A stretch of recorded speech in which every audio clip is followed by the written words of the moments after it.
বন্যার প্রকোপ বৃদ্ধি পাচ্ছে। দেখেন, আমরা রাষ্ট্র সংস্কারের কাজে রয়েছি, যেখানে পার্শ্ববর্তী দেশ আমাদেরকে সহায়তা করার কথা, সেখানে তারা নানাবিধ বিভিন্ন আন্তর্জাতিক ষড়যন্ত্রে লিপ্ত হচ্ছে।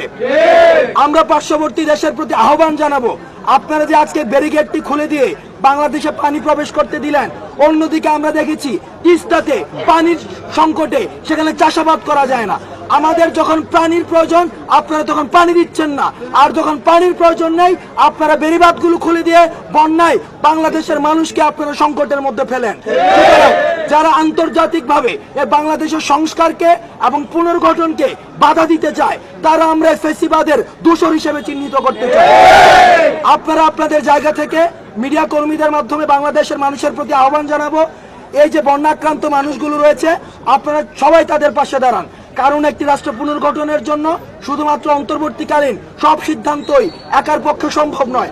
আমরা আমাদের ব্যক্তি পর্যায় থেকে, গোষ্ঠী পর্যায় থেকে, সাংগঠনিকভাবে যারা বন্যাক্রান্ত হয়েছে তাদের পাশে দাঁড়ান। কারণ এই রাষ্ট্র পুনর্গঠনের কাজে আমাদের সমন্বিত উদ্যোগের মধ্য দিয়ে তখনই আমাদের সম্ভব হবে, যখন আমাদের সমন্বিত উদ্যোগগুলো দৃশ্যমান হবে। 5 আগস্টের পর কিন্তু বাজারগুলোতে দ্রব্যমূল্যের দাম কমে গিয়েছিল, কিন্তু আমরা দেখছি এখন আবার নতুন একটি রাজনৈতিক দলের আন্ডারে আবার সেই সিন্ডিকেটটি গড়ে উঠছে। আমরা এই সিন্ডিকেটটাই সতর্ক করে দিতে চাই, আপনারা যদি জনমুখী কোনো সিদ্ধান্তের বাইরে গিয়ে সিন্ডিকেট বা মাফিয়া তন্ত্র তৈরি করে বাজার ব্যবস্থাপনার মধ্যে কোনো ধরনের অসন্তুষ্টি তৈরি করেন, তাহলে ছাত্র নাগরিক যেভাবে শেখ হাসিনাকে যেভাবে গদি থেকে নামিয়েছিল, ঠিক একইভাবে এই যে সিন্ডিকেটগুলোর বা মাফিয়া তান্ত্রিক যে সিন্ডিকেটগুলো রয়েছে সেই সিন্ডিকেটগুলো সমূলে উৎপাটন করবে।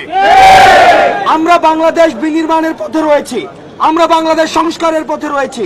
স্বাধীনতার 53 বছর পরে এসো বাংলাদেশের দ্বিতীয় জন্ম এসে আপনারা যদি আমাদেরকে যথাযথ রাষ্ট্র পুনর্গঠনের সময় না দিয়ে গত 16 বছরের ব্যর্থতার দায়ভার আমাদের উপরে চাপিয়ে দিয়ে আপনারা এক ধরনের আমাদেরকে ব্ল্যাকমেল করেন, তাহলে আমরা মনে করব আপনারা রাষ্ট্র পুনর্গঠনে আমাদেরকে সহায়তা না করে বরং আপনারা ষড়যন্ত্র করছেন।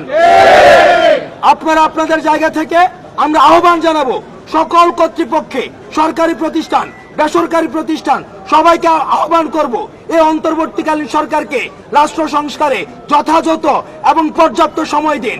পর্যাপ্ত সময় দেওয়ার পরে আপনাদের যে দাবিগুলো রয়েছে সেগুলোকে আপনারা একাডেমিক অ্যাপ্রোচ করেন, আমরা সেই দাবিগুলো গিয়ে আমরা নিজেরা কথা বলবো। দুর্নীতির আখড়া হিসাবে পরিচিত, দ্বিতীয়ত দুর্নীতির আখড়া হিসাবে পরিচিত, আমি 2-3 দিন ধরে অবজার্ভ করছি এবং আমাদের কাছে রিপোর্ট এসেছে যে ভূমি অফিস, বিআরটিএ, ওয়াসা এবং অন্যান্য যে সরকারি প্রতিষ্ঠানগুলো রয়েছে, আমরা আপনাদেরকে আহ্বান জানাচ্ছি, আমরা আপনাদেরকে হুঁশিয়ার করার আগে আহ্বান জানাচ্ছি, এখনো সময় আছে, আপনারা লাইনে ফিরে আসুন এবং আপনারা জনকল্যাণের জন্য কাজ করুন।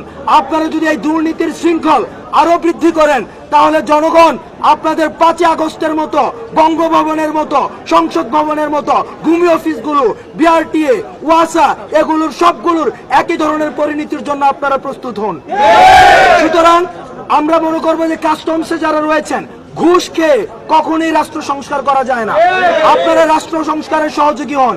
যদি আপনারা কোনো সরকারি প্রতিষ্ঠানে কেউ যদি ঘুষ খায়, তাহলে প্রথমেই আপনারা তাকে ঘুষি মারুন। এই ঘুষিটি একটি মেটাফরি করতে ব্যবহার হচ্ছে, অর্থাৎ তাকে সাথে সাথে প্রতিরোধ করুন। প্রতিরোধ করে বিদ্যমান আইন শৃঙ্খলা কাঠামোর মধ্যে যে বিচার ব্যবস্থা রয়েছে তাকে বিচারে সোপর্দ করুন।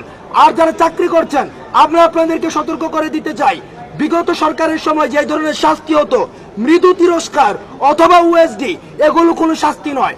আমরা নিশ্চিত করব এই অন্তর্বর্তীকালীন সরকার দৃষ্টান্তমূলক শাস্তি নিশ্চিত করবে, পদচ্যুত করা হবে। প্রয়োজনে বিদ্যমান যে আইনি কাঠামো রয়েছে এই আইনি কাঠামোর মধ্যে দৃষ্টান্তমূলক শাস্তির ব্যবস্থা করবে এবং যা করা প্রয়োজন তা করে এই যে ঘুষের যে বাণিজ্য রয়েছে, দুর্নীতির যে আখড়া রয়েছে, সেটিকে ছাত্র নাগরিক সমূলে উৎপাটন করবে। সর্বশেষ আমরা আজকে খবর পেয়েছি এবং এটি আমাদের বাংলাদেশের জন্য অত্যন্ত দুঃখজনক একটি বিষয়।